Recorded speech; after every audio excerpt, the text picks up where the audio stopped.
いつか僕らの上をすれすれに通り過ぎてったあの飛行機を不思議なくらいに覚えてる。意味もないのになぜか不甲斐なくて泣いた日の夜にただ強くなりたいと願ってた。そのために必要な勇気を探し求めていた。残酷な運命が定まってるとして、それがいつの日か僕の前に現れるとして、ただ一瞬この一瞬息ができるならどうでもいいと思えたその心をもう一度遠くへ行け遠くへ行けと僕の中で誰かが歌う。どうしようもないので触れずにいつだって目を離した君が二度と悲しまないように笑う。そんな日のになるための歌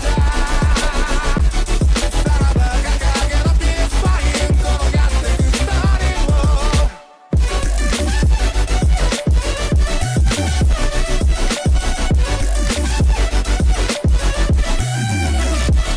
守りたいだなんて言えるほど君が弱くはないの分かってた。それ以上に僕は弱くてさ君が大事だったんだ。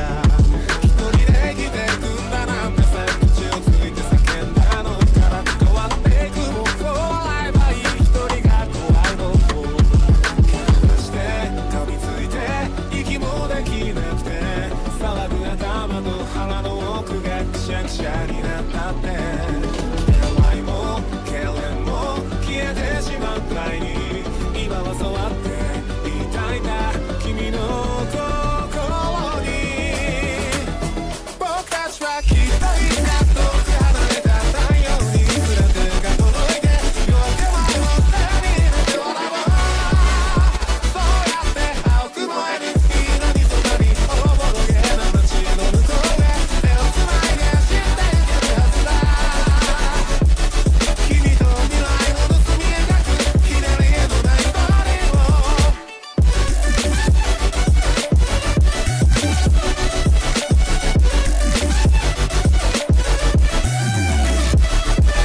かさぶただらけ荒くれた日々が削り削られすり切れた今が君の言葉で蘇る。鮮